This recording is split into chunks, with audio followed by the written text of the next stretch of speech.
Bonjour à tous, bonjour, ravi de vous accueillir aujourd'hui avec nous sur un sujet aussi délicat que stratégique, la gestion des départs d'un ou plusieurs salariés.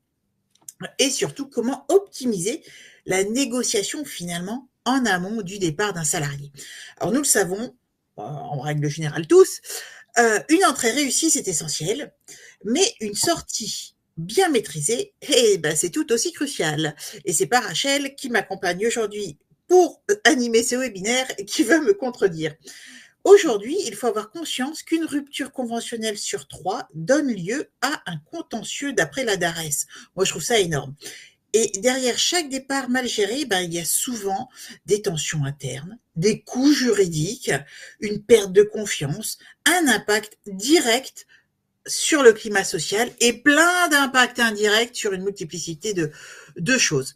Alors, comment anticiper toutes ces conséquences? Comment sécuriser un départ et ses suites finalement? Comment préserver la relation humaine tout en respectant le cadre légal? Eh bien, c'est tout l'objet de notre webinaire.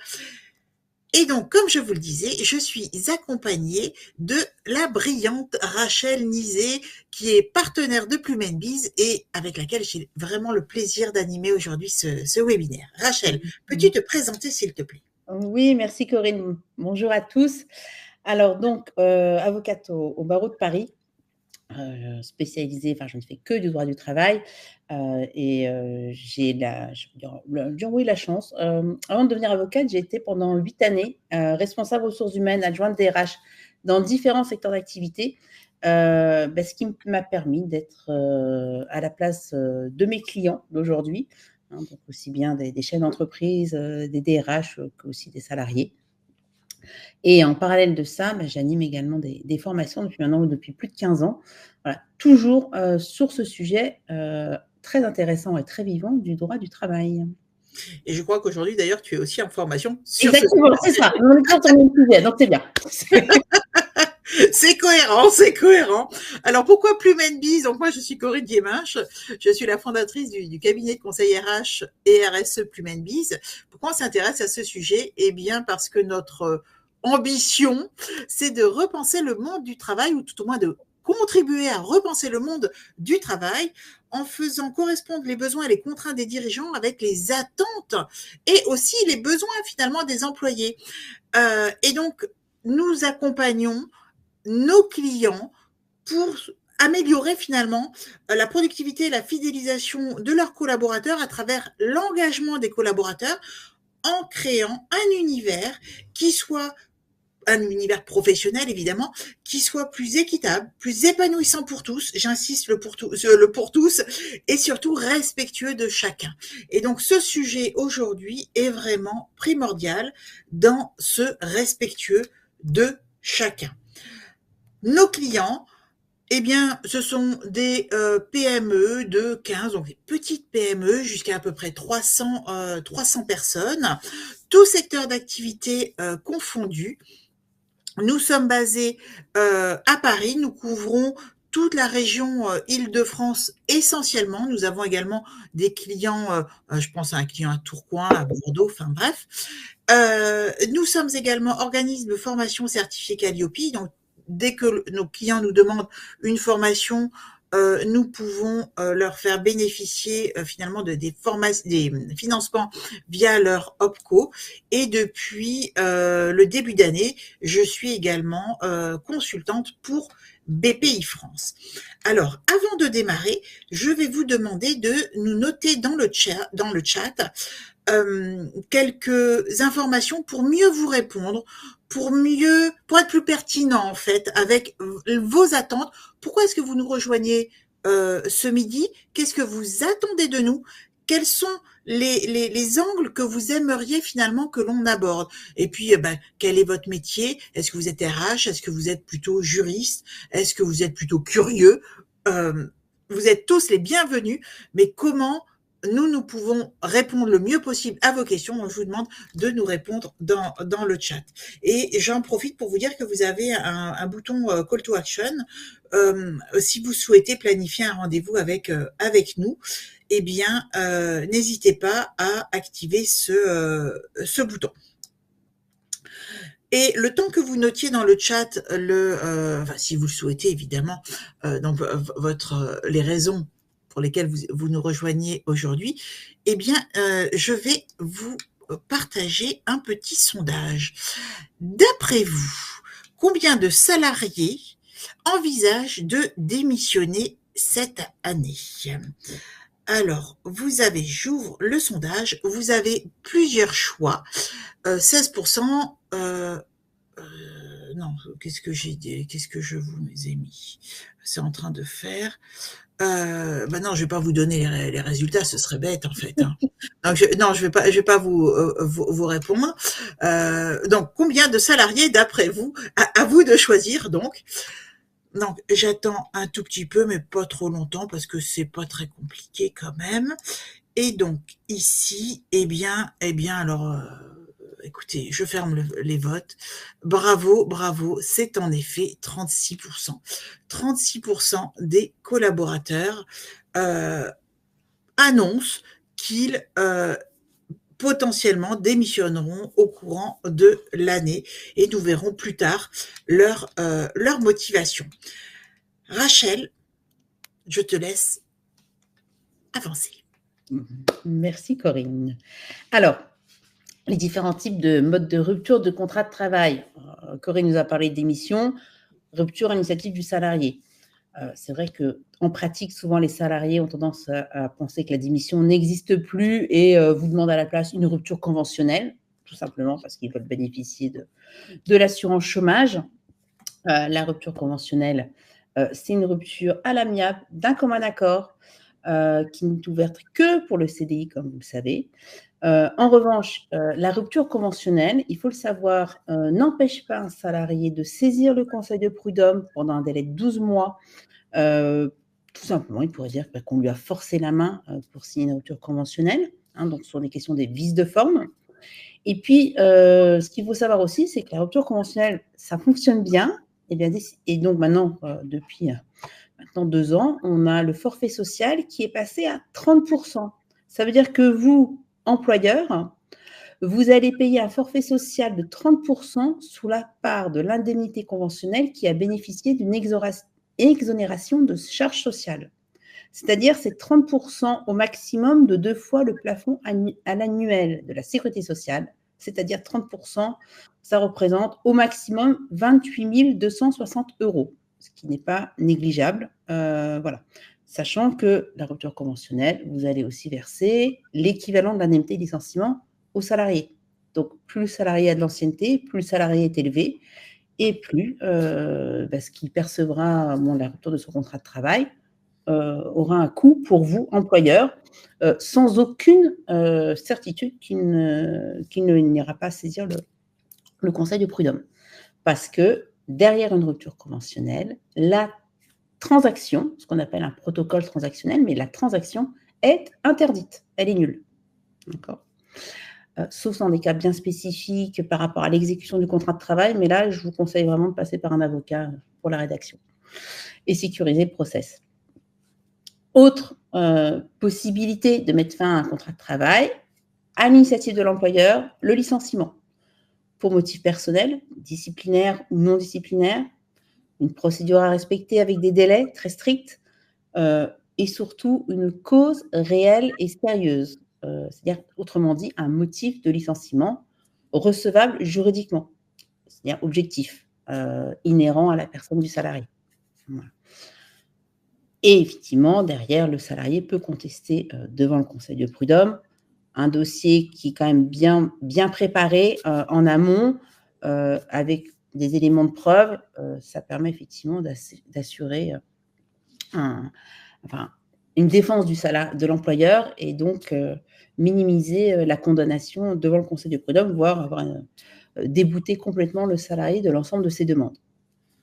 Si le dossier, juridiquement parlant, pas toujours pas 100% de réussite, de toute façon, même si on a toujours un aléa judiciaire qui fait qu'effectivement, on n'est jamais sûr d'avoir 100% de réussite. Il existe le protocole transactionnel. Le protocole transactionnel, ce n'est pas un mode de rupture. Ça met fin à un litige né ou à naître. C'est-à-dire que votre salarié, il a déjà saisi le conseil de prud'homme, ou il ne l'a pas encore saisi, mais il vous dit qu'il va le faire. Donc, dans ces cas-là, on rédige un protocole transactionnel où on prend. L'idée, c'est de faire ce qu'on appelle des concessions réciproques. Donc, le salarié dit je ne vais pas devant le conseil de prud'homme ou toute autre juridiction, et l'employeur verse une indemnité, effectivement, qui permettra effectivement j'ai envie de dire, un peu de calmer le salarié. Voilà. Et très souvent, cette indemnité, on se calque sur le fameux barème qu'on a devant le bureau de jugement, dit barème Macron, où effectivement, en fonction de l'ancienneté du salarié, il y a un nombre de mois de salaire qu'on verse en cas de licenciement reconnu sans cause réelle et sérieuse.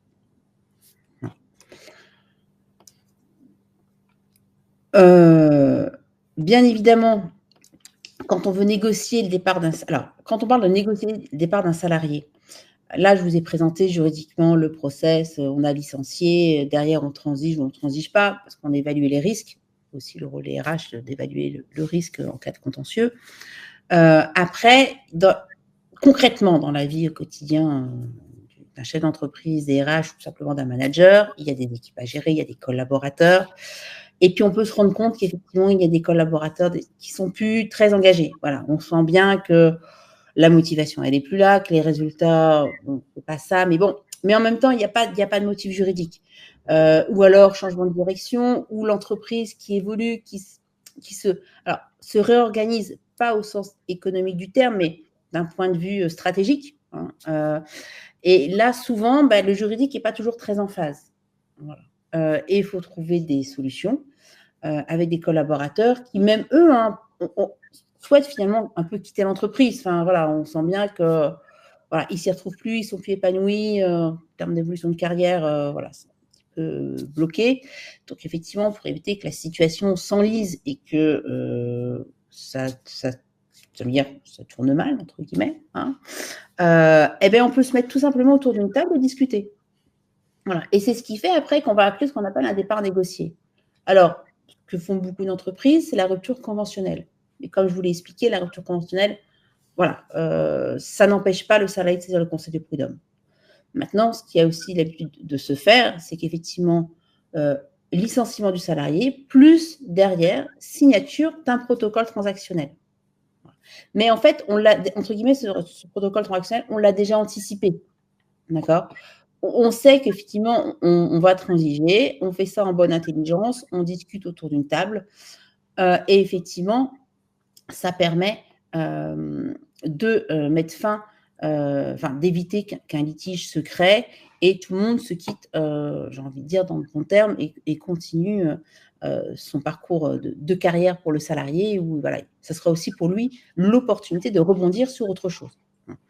Bien évidemment, il y a un régime fiscal, social au niveau de la transaction, du protocole transactionnel. Alors, sans rentrer dans le détail, qui quand même peut être un petit peu complexe, mais effectivement, quand on verse l'indemnité licenciement, on fait masse avec l'indemnité transactionnelle au niveau du régime social. Et effectivement, l'indemnité transactionnelle est exclue de l'assiette des cotisations sociales dans la limite de ces deux sommes, avec un plafond, les deux passent 2 fois le plafond annuel de la sécurité sociale, c'est-à-dire pour 2025, 94 200 €. Il y a aussi un système d'imposition derrière et aussi, ce qu'il ne faut pas oublier, la fameuse CSG-CRDS, qui est la partie qui excède le montant de l'indemnité légale ou conventionnelle de licenciement, en fonction du montant le plus favorable pour le salarié, qui est soumise à CRDS 9,7%. Donc, à la charge du salarié, si la somme est en brut, ou sinon, s'il arrive à négocier en net, évidemment, c'est entre guillemets à la charge de l'employeur. Donc voilà ce qui permet aussi, voilà, quand on dit l'intérêt finalement de de se mettre autour d'une table et de chercher à trouver un départ amiable entre les deux parties, salariés et employeurs. Alors bien sûr, il y a aussi la rupture conventionnelle que vous connaissez. Donc, formulaire aujourd'hui CERFA qu'on remplit obligatoirement en ligne, sauf pour les salariés dits protégés, où là, il y a un formulaire spécifique, encore papier, où là, ce n'est pas une homologation de la rupture conventionnelle, mais c'est une autorisation, hein, même si c'est une rupture d'un commun accord, que les deux parties sont d'accord pour se quitter, arrêter de travailler ensemble, et bien évidemment, il faudra quand même l'autorisation de l'inspection du travail, ce qui peut prendre jusqu'à 2 mois. Hein, donc, et là, le silence ne vaut absolument pas acceptation. D'accord. Donc, l'indemnité à verser, je passe très rapidement parce qu'effectivement, on a une indemnité à verser, y compris dans le cadre de la rupture conventionnelle. Le seul cas où on ne verse pas d'indemnité aux salariés, c'est en cas de licenciement pour faute grave, faute lourde. Mais là, ce n'est pas une négociation. Sur la rupture conventionnelle, il n'y a pas de préavis. Hein, alors qu'il y en a un dans le cadre de la procédure de licenciement, sauf faute grave ou faute lourde. Après, la question des clauses sensibles, c'est qu'effectivement, surtout sur l'aspect de la clause non-concurrence, quand il existe une clause de non-concurrence dans un contrat de travail, que ce soit au moment de la signature de la rupture conventionnelle, ou au moment où dans la lettre de licenciement, ou quand bien même l'accusé réception d'une démission, il faut indiquer aux salariés si on lève ou pas la clause de non-concurrence. Et ça, il n'y a bien évidemment que l'employeur qui peut le faire, si la possibilité en est prévue dans la rédaction de la clause de non-concurrence dans le contrat de travail. Donc, là, au moment du contrat de travail, il faut anticiper la sortie. Voilà. Et bien évidemment, dans tous les cas, une rupture conventionnelle, elle doit être libre, éclairée pour le collaborateur. C'est ce qui fait aussi qu'il est toujours bien d'avoir un courrier du salarié dans son dossier, comme quoi, qui demande à partir dans le cadre d'une rupture conventionnelle pour éviter après, éventuellement, derrière tout litige. Et comme je vous l'ai dit, impossible de signer une transaction derrière une rupture conventionnelle pour mettre fin au litige lié à la rupture du contrat de travail. Avec toujours des délais à respecter, mais on ne va pas rentrer dans le détail ici. C'est juste sur les principes. Merci beaucoup, Rachel. Alors, un deuxième petit sondage. Quel était le taux, d'après vous, de turnover moyen estimé en France en 2024? Alors, j'ouvre les votes et je vais vous donner la réponse. Oh, ça, c'est assez simple. J'attends que vous ayez un petit peu voté dans le, vous savez, dans le bouton là des votes, des sondages. Eh bien, exactement, le chiffre donné en tout cas par iFeel est de 16%. Le taux de turnover moyen en France est estimé à environ 16%. Et il faut savoir que ce taux est en augmentation constante depuis à peu près 10 ans. Alors c'est intéressant, mais qu'est-ce que ça veut dire ?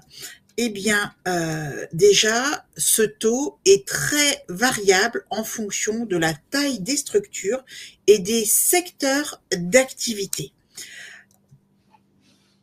Pourquoi ? On se rend compte que dans les PME, en moyenne, ce taux est plus élevé. Donc, le turnover, le taux de rotation du personnel dans les PME est plus élevé. Il est également plus élevé chez les moins de 25 ans que chez les plus de 50 ans. Et ça, à un niveau vraiment très élevé.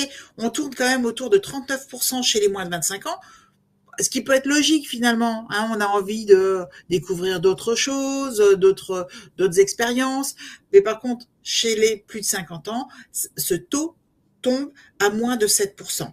Et même chose, ce taux de turnover est très élevé dans les populations, chez les salariés en CDD. On est quand même quasiment à 67%, ce qui est absolument énorme.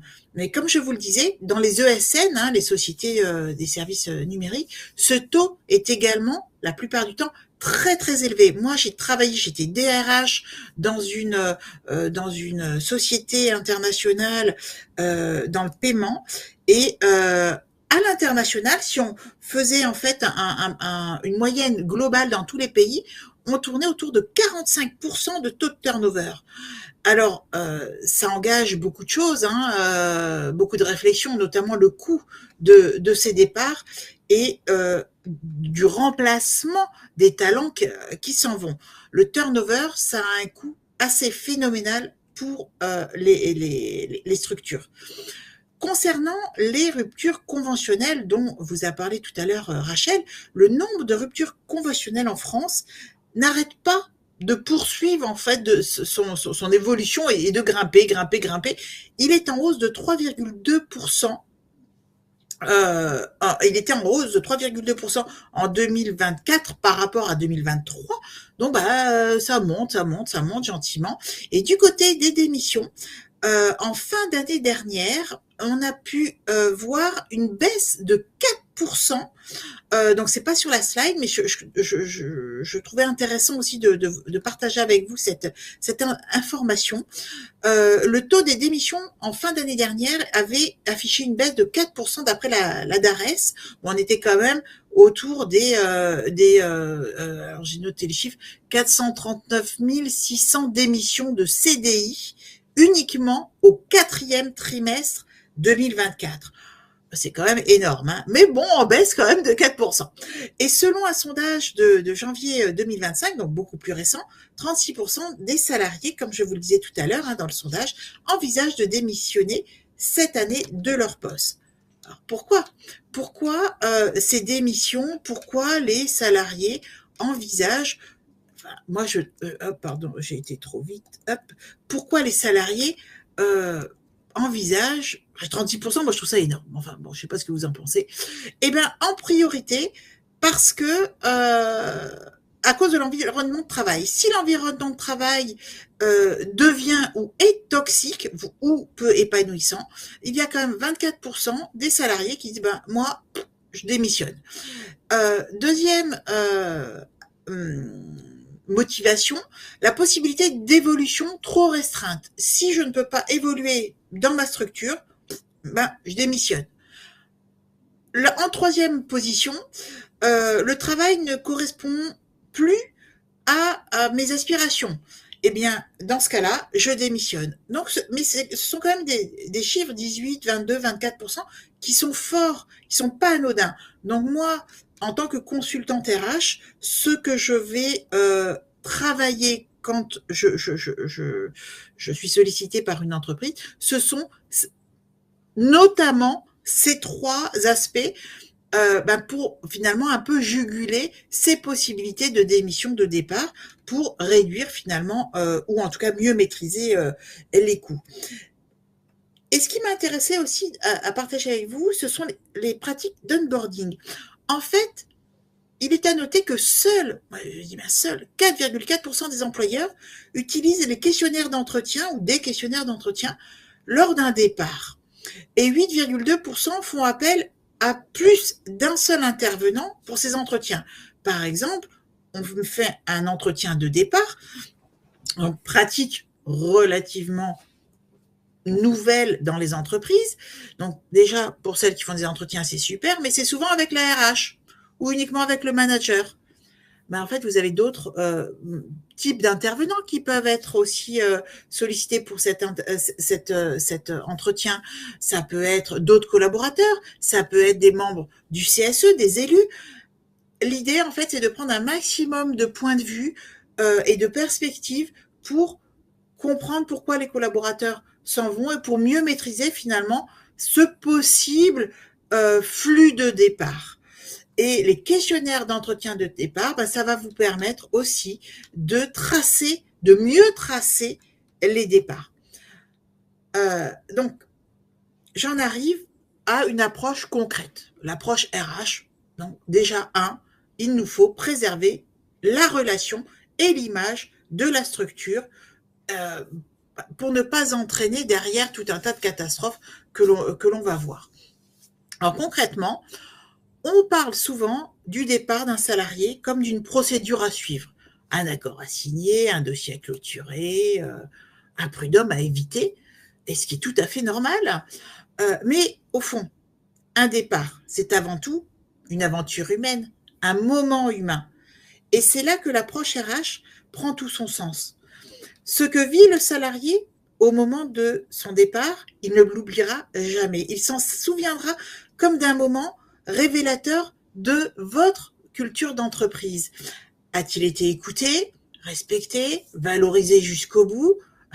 L'a-t-on mis sur la touche dès que sa décision a été prise parce que finalement il part, autant s'organiser tout de suite différemment. Un départ mal accompagné peut laisser vraiment un goût amer et créer du ressentiment et voire parfois se transformer en mauvaise publicité. Et c'est ça qu'on va essayer d'éviter parce que ça peut toucher tant l'équipe que l'externe de l'entreprise. Et donc, si on parle d'externe, ça va également donc toucher, impacter de futurs potentiels candidats.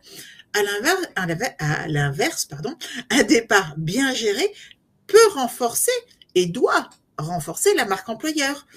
Donc, votre identité en tant qu'employeur.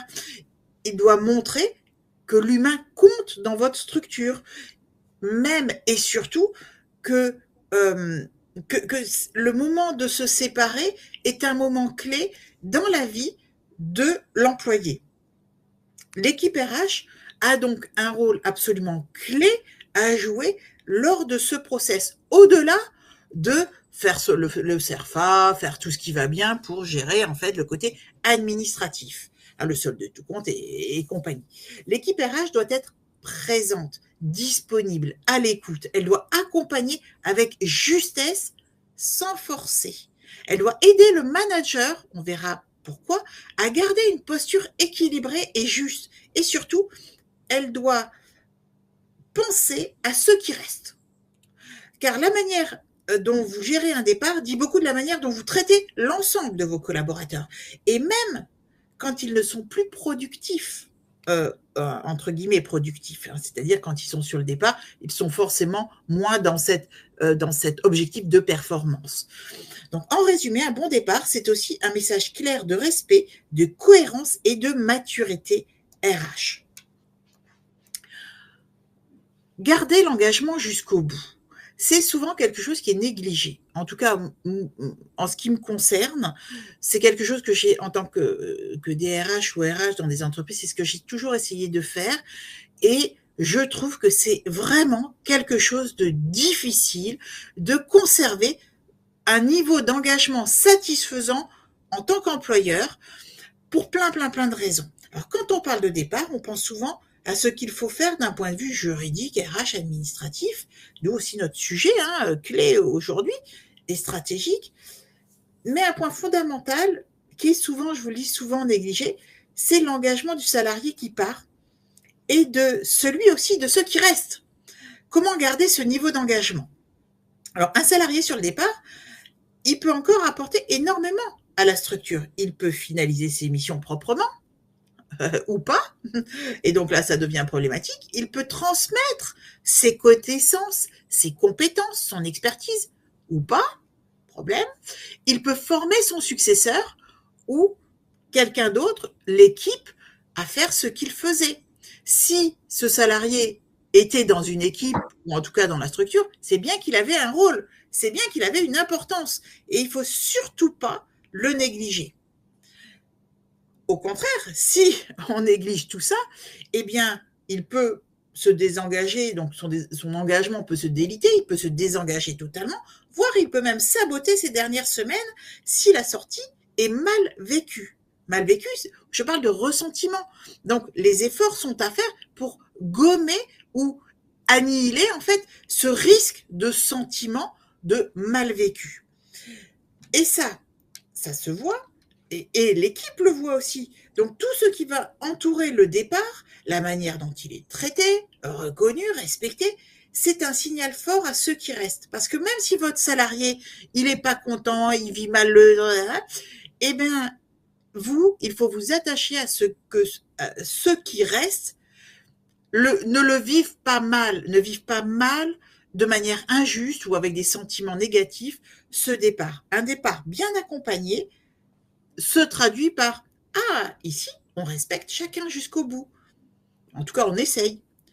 Un départ brutal et glacial, lui, va traduire plutôt où le lien humain est secondaire, voire maltraitant. Donc, à vous de choisir finalement le message que vous voulez laisser passer ou faire passer à vos coéquipiers, à vos collègues, à vos collaborateurs. Donc, le rôle crucial du manager, tout à l'heure, je vous disais, il faut vraiment être attentif à ce rôle que joue le manager dans le processus de sortie. C'est en fait un acteur clé qu'il ne faut surtout pas oublier. C'est pas facile de gérer une sortie. C'est compliqué, ça peut être culpabilisant, ça peut être énervant, ça prend du temps. Il y a plein de sentiments finalement qui sont pas forcément agréables, qui vont venir polluer le manager. Et puis derrière, il faut recruter quelqu'un. Ou alors, il faut faire passer quelqu'un en monter en compétence. Et voir parfois le manager, en plus de ça, il hérite momentanément, voire tout le temps, du rôle de son subalterne. Donc, c'est lui, en plus de ça, qui est en contact direct avec la personne qui est sur le départ. Ça va être celui qui va capter tous les signaux faibles, qui va ressentir aussi les tensions, qui va gérer à la fois la personne qui part et ceux qui restent. Donc, le rôle du manager, au final, c'est d'anticiper les situations délicates, de proposer un cadre respectueux de discussion, de gérer la communication dans l'équipe pour éviter le flou et les interprétations, il y en a toujours, et aussi de préparer la suite. Comment redistribuer les missions? Qu'est-ce qu'on va dire aux clients? Qui reprend les dossiers? Et moi, dans ce cas-là, je conseille de travailler avec l'équipe et le collaborateur qui part en intelligence collective pour finalement répartir, réorganiser en engageant immédiatement l'ensemble du collectif pour gommer parfois les malentendus et puis pour que tout le monde y trouve, tant que faire se peut, une espèce de satisfaction. Bon, le manager, il ne peut pas tout porter tout seul, ça c'est un fait. Il a besoin d'un soutien des RH, c'est clair aussi, et surtout, il a besoin d'une posture qui soit partagée avec la direction. La direction ne peut pas se désengager d'un départ. Mal accompagner un manager dans un départ de collaborateur, c'est prendre le risque de fragiliser l'intégralité de la structure. Et également, en tant que manager, c'est prendre le risque de fragiliser ses capacités à gérer la suite. Donc, c'est mettre le manager en situation de difficulté. Et ça, il faut absolument, absolument l'éviter. Les conséquences d'un départ mal géré, eh bien, déjà, vous l'avez compris, je vous en ai parlé tout à l'heure, hein, ça coûte cher. Hein, en dehors de l'indemnité de départ légal, négocié, peu importe, en dehors du coût pépette, les sous, il y a tous les coûts indirects et invisibles. Gérer le stress, recruter, on passe du temps, former, on passe du temps, etc., etc. Donc, en réalité, un départ mal géré peut coûter bien plus cher humainement et économiquement à une organisation. Alors, déjà, ça va fragiliser ceux qui restent, c'est normal, ok? Ils peuvent perdre confiance dans l'entreprise, craindre d'être les prochains, si c'est sur une liste, mais aussi peut-être eux, ça va peut-être les motiver à aller regarder ailleurs, ou simplement se désengager face à un traitement perçu comme injuste. Ensuite, il y a un effet sur le climat social, les tensions, les rumeurs, les non-dits qui vont polluer le collectif, et ça, c'est vraiment incontournable. Vous avez toujours ce risque, et c'est toujours sous-jacent, c'est toujours sous le tapis. On a beau essayer de pas le faire, il y en a toujours. Donc, ayons en tant que RH des actions qui vont réduire ces risques. Bien sûr, il y a le risque réputationnel. Dans un monde où tout change et tout s'échange et tout se partage, eh bien, Glassdoor est une vitrine absolument fabuleuse pour ceux qui sont contents, mais surtout pour ceux qui ne sont pas contents. Et moi, j'ai vu notamment des startups vraiment mise à mal par des réputations, par des commentaires sur Glassdoor effroyables. Et derrière, pour récupérer des mauvaises réputations, c'est pas simple. Sur LinkedIn, on en voit un petit peu moins. des mauvais commentaires, du bad buzz, mais ça peut aussi se partager. Mais je pense qu'aujourd'hui, le pire du pire, ça reste quand même la vitrine Glassdoor qui peut être vraiment nuisible pour des entreprises. Et puis un départ mal vécu peut entacher, quoi qu'il en soit, durablement la marque employeur. Et construire une marque employeur, c'est pas quelque chose de simple. C'est sur du moyen long terme. Donc c'est un peu dommage de mettre en l'air un travail qui a été fait, qui a demandé du jus de cerveau et du jus de coude et tout et du temps et de l'argent, etc., etc., pour un départ qui serait mal géré. Et donc dans les coûts cachés, on peut voir, par exemple, qu'est-ce qui peut impacter ces coûts cachés. Ça peut être la transition bâclée, des compétences non transmises, un recrutement fait en urgence et donc un choix de candidat peut-être mal géré. Je pense qu'on a tous, que ce soit en tant que dirigeant, manager ou RH, parfois fait des recrutements en urgence et donc du coup on prend le moins pire. Sauf que le moins pire, ça ne veut pas dire le meilleur pour le poste en question. Et ça a des conséquences. Et parfois, bien sûr, il y a un effet boomerang absolument terrible, des contentieux dont Rachel a pu parler tout à l'heure. Donc, non, un départ n'est jamais anodin. Il mérite la même attention qu'une embauche, voire plus. Les risques concrets, les risques concrets, vous les avez notés là, hein.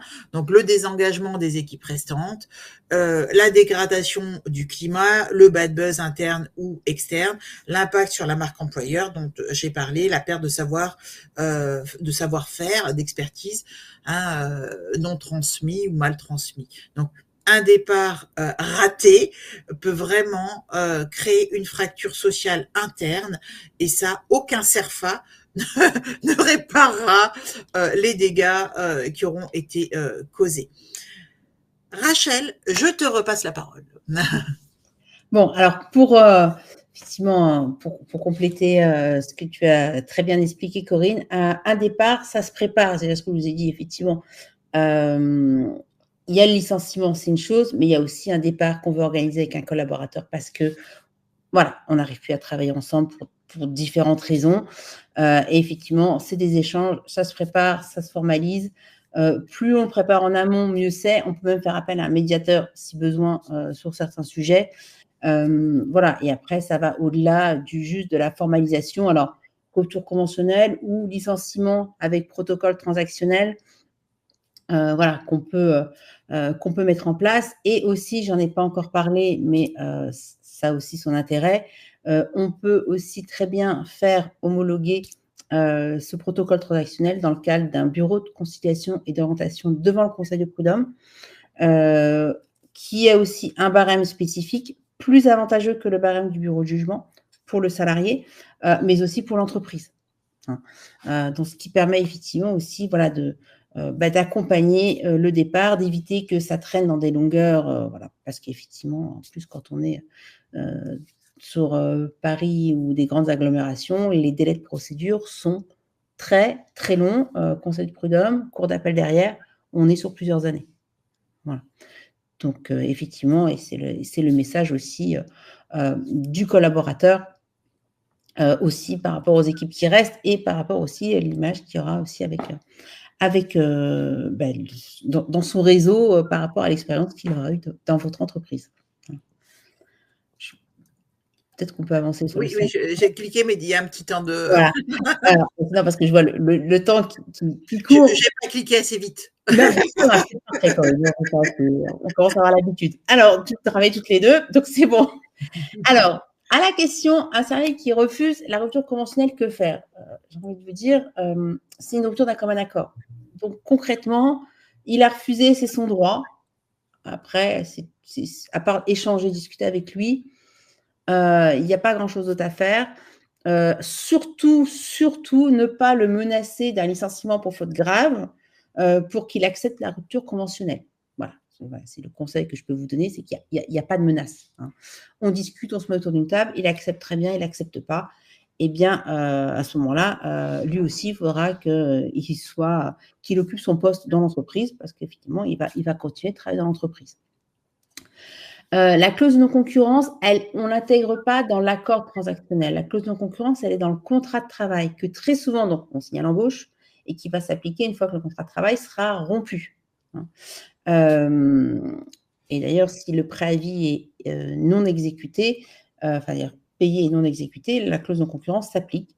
Sauf si, comme je vous l'ai dit au démarrage, vous levez cette clause de non-concurrence dans la lettre de licenciement, dans l'accusé de réception de la démission ou dans la lettre qui accompagnera le document CERFA de la rupture conventionnelle. Et juste par rapport à cette clause de non-concurrence, moi j'ai eu une mésaventure dans ma vie de DRH. La RH avait oublié, et en fait elle était débordée, et elle a oublié justement de lever la clause de non-concurrence. Derrière, ça nous a coûté une blinde parce que, manque de chance, c'était un profil de juriste. Le juriste était au courant du sujet, et en fait on a dû payer tous les mois. Enfin, ça a duré, je ne sais plus, ça avait duré 6 mois, mais ça nous a coûté 2 bras pour une erreur, un oubli, en fait.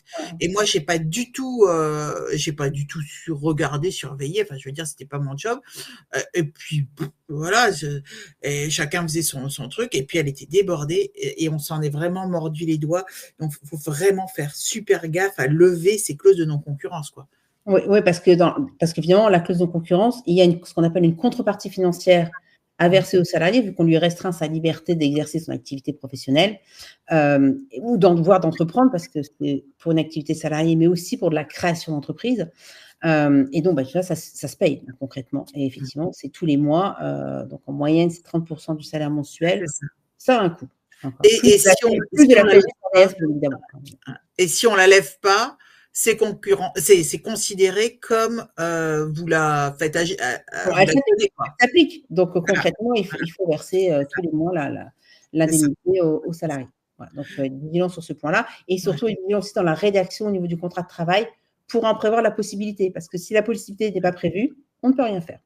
Voilà. Donc, on paye. Exactement. Proposer un accompagnement, oui, clairement, c'est ce qui se fait aussi beaucoup dans des protocoles transactionnels, c'est de proposer un accompagnement que l'entreprise va financer pour le salarié qui quitte l'entreprise.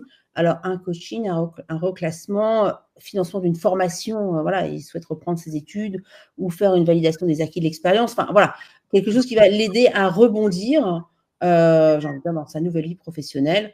Et oui, au contraire, oui, ça a du sens. J'ai envie de vous dire, ça peut réduire l'indemnité que vous allez verser parce que vu que c'est l'entreprise qui va financer directement, voilà. Donc, du coup, la somme qui sera versée sera moindre et finalement plus intéressante aussi pour le salarié parce que, voilà, c'est aussi une étape qu'on ne va pas aborder, mais il y a des plafonds sur la rupture conventionnelle. Et quand on dépasse les plafonds, il y a des charges sociales, c'est imposé.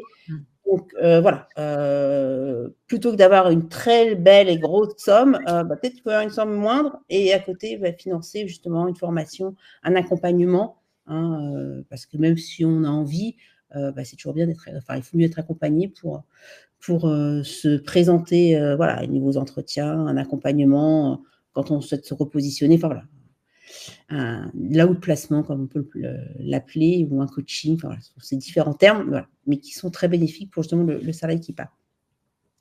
Et donc, ça m'amène, en parlant de ces seuils, de ces plafonds par rapport aux sommes versées, à vous reparler effectivement du bureau de conciliation et d'orientation qui propose un barème donc, spécifique, qui existait d'ailleurs avant le barème devant le bureau de jugement, et qui est très intéressant. Justement quand on négocie justement avec un salarié. Donc, tout est fait en amont. On a rédigé un protocole transactionnel. Très souvent, dans ces cas-là, il y a un avocat de chaque côté. On est soumis à confidentialité. Ça facilite vraiment grandement les échanges. Parce que tout ça, c'est une question de montant. Donc, on regarde l'ancienneté du salarié. Par rapport à son nombre d'années d'ancienneté, ça donne un nombre de mois en face de salaire. Donc, on parle par exemple d'un salaire brut. Et ce qui est très intéressant, c'est qu'on n'est pas plafonné par un montant. On est plafonné en nombre de mois de salaire. Donc, j'ai envie de dire, plus le salaire il est important, plus c'est intéressant de passer devant le BCO, donc le bureau de conciliation et d'orientation du Conseil du prud'homme, parce que votre salaire, il a une moyenne de salaire à 2 000 € ou à 10 000 €, s'il a le droit à 6 mois, mais il aura le droit à 6 mois. Donc, ça peut monter jusqu'à 60 000 € si son salaire, c'est 10 000. Et là, c'est une somme pour le salarié qui n'est pas imposée. Il n'y a pas de carence spécifique auprès de France Travail au niveau de son assurance chômage, s'il doit en bénéficier. Pareil, au niveau des déclenchements, charges sociales, CSG, CRDS, les plafonds, alors c'est le plafond du barème et en parallèle, le plafond des 2 PASS, 94 200 €. Donc, ce qui est plus intéressant qu'une transaction, par exemple, sur la CSG, CRDS. Où la CSG-CRDS, au-delà de l'indemnité légale de licenciement, on va verser de la CSG-CRDS. Alors que dans le cadre du BCO, non, ça sera le barème, ça sera ce qui est prévu, par exemple, les 6 mois de salaire, avec la limitation des 2 PASS, dont 94 200 € pour l'année 2025. Donc, on voit bien que c'est plus intéressant. Et en termes de négociation, c'est clairement plus intéressant parce que effectivement, déjà, ça met fin au litige. On limite le risque URSSAF. Et puis, effectivement, le salarié, ce qu'il touche, c'est une somme nette. Voilà. Donc, c'est aussi avantageux. Mais là, c'est parce qu'effectivement, il y a eu un licenciement qu'on peut passer qu'on peut saisir sur requête le bureau de conciliation et d'orientation du Conseil du prud'homme. Voilà. Et bien évidemment qu'il faut mieux transiger et trouver une solution amiable, j'ai envie de dire même après tout simplement après un licenciement, même si vous ne l'avez pas anticipé, il faut mieux à un moment donné, oui, essayer de transiger plutôt que de partir dans une longueur de procédure. Voilà. Surtout si on a peu d'éléments pour justifier le licenciement. Et voilà. Et puis après, c'est toute une question, c'est du cas par cas. Il faut vraiment évaluer les risques et les enjeux pour l'entreprise.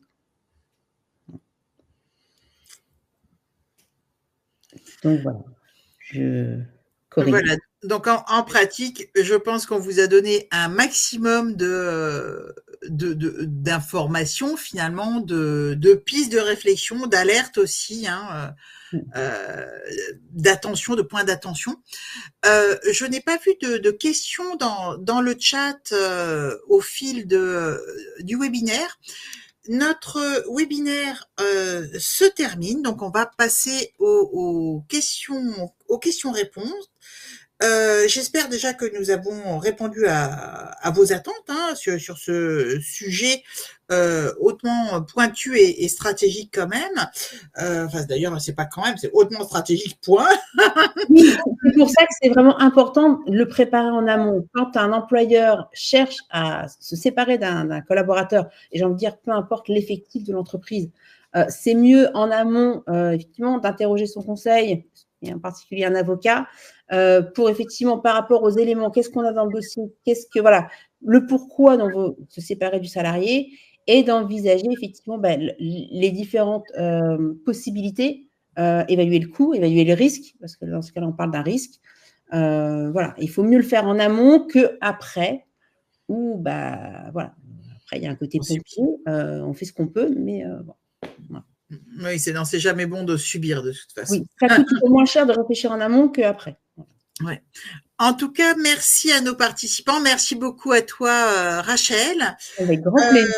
Toujours un plaisir de participer au webinaire avec toi, Corinne. Merci beaucoup. N'hésitez pas à nous noter. Vous allez recevoir, vraiment, c'est quelque chose que je vous demande s'il vous plaît, de nous noter, de commenter également le webinaire. D'abord, ça nous permet de progresser, peut-être de réorienter vers d'autres sujets. Si vous avez des sujets aussi qui vous intéressent particulièrement, que l'on pourrait traiter, n'hésitez pas à nous le faire savoir dans les commentaires.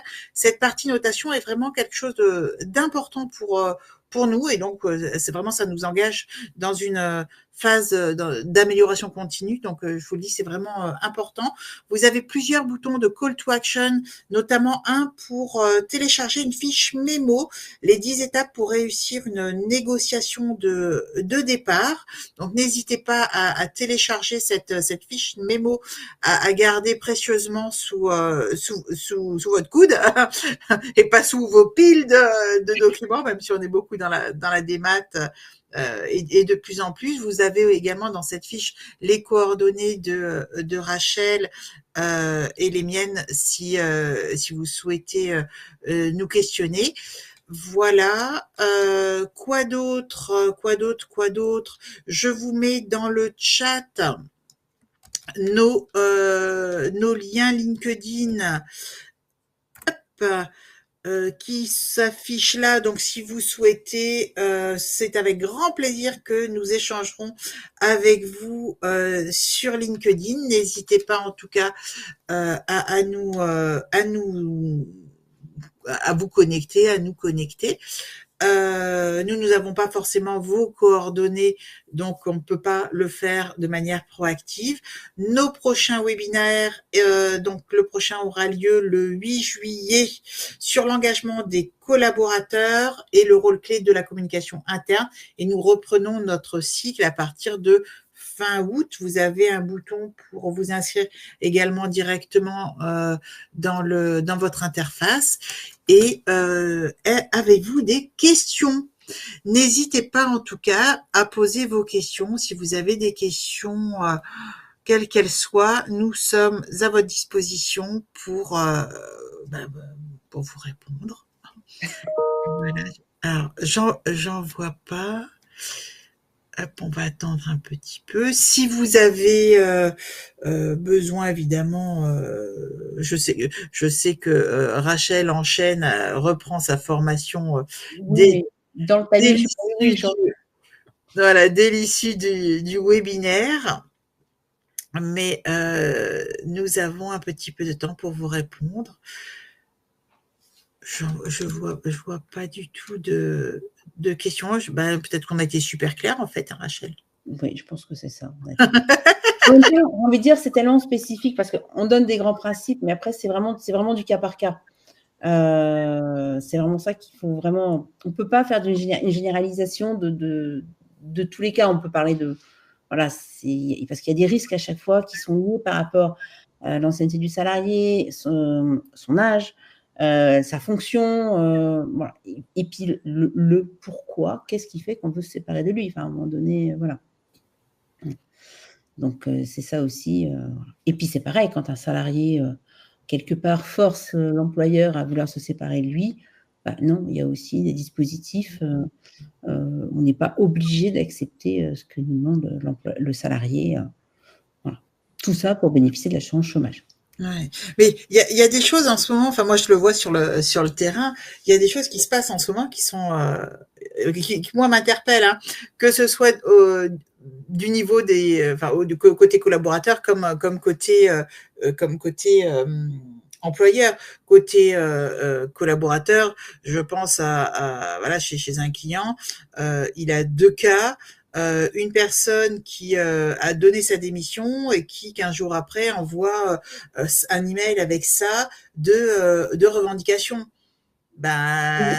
Tu pouvais pas le faire avant, quoi.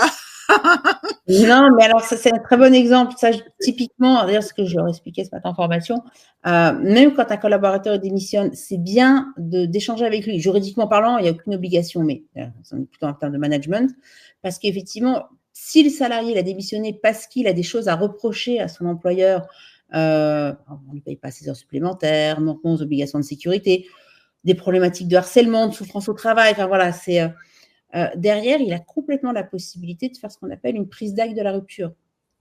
Et donc de démissionner et de revenir sur sa démission. Voilà, finalement, de saisir le conseil du président en disant, écoutez, j'ai pas eu d'autre choix que de démissionner parce que voilà le contexte dans lequel je travaillais.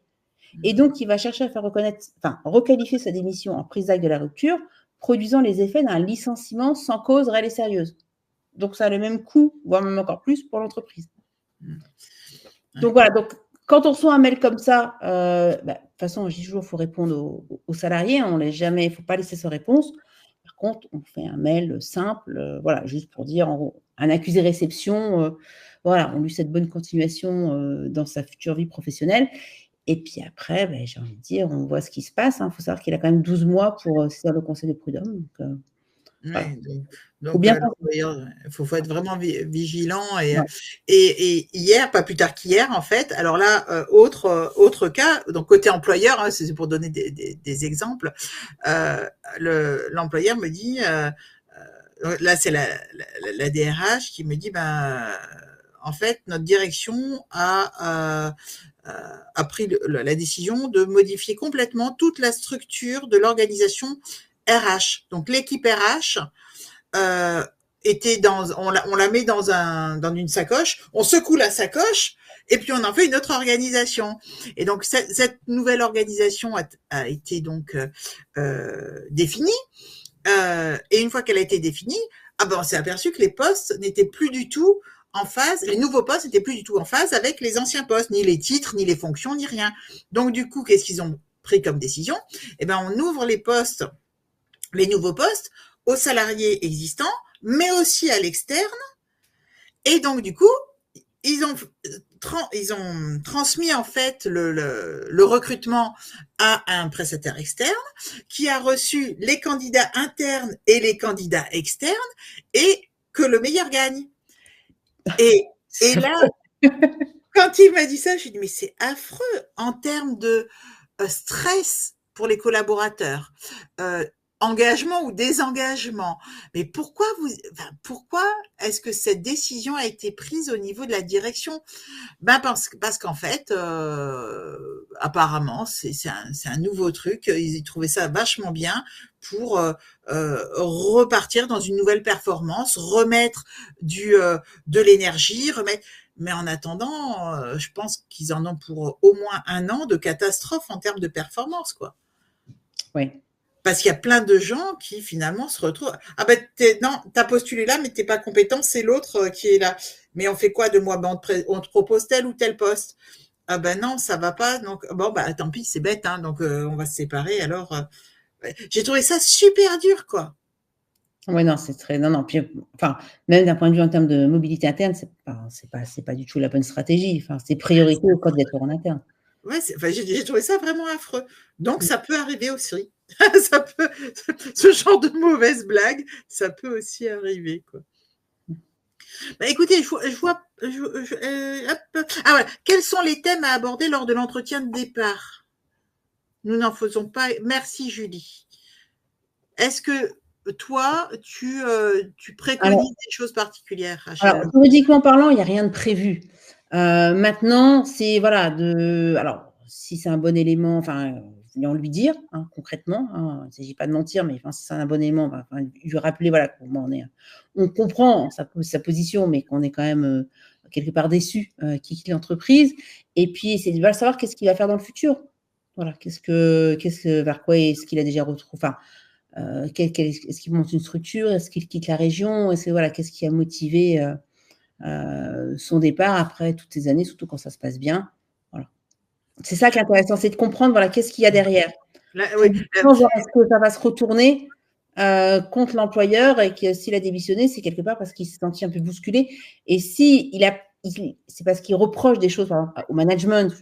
Dans ces cas-là, essayez de creuser, de voir et alors, j'ai envie de dire, si c'est un élément que vous avez envie de garder, ben, peut-être de voir, peut-être pour arranger la situation. Parce qu'on peut toujours Et, revenir sur la question. et ça, en fait, c'est dans le cadre d'une démission, Ouais. c'est quand l'employé souhaite partir. Donc, quand Ouais. l'employé souhaite partir, il faut vraiment comprendre lors de cet entretien les motivations du départ. Exactement. Et faire son mea culpa aussi. Hein.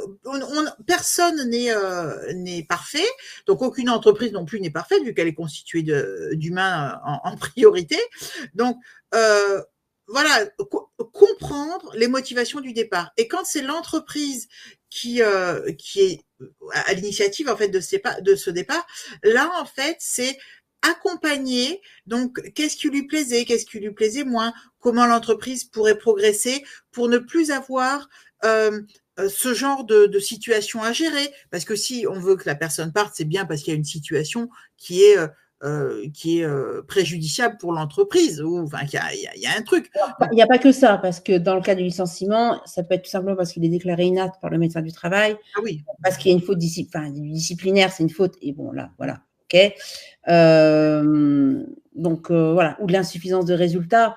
Là, c'est pareil, enfin, c'est en termes d'accompagnement du collaborateur, mais oui, en absence manque de résultats, là aussi on peut essayer de comprendre. Est-ce que c'est du fait de l'entreprise, du manager, de l'organisation?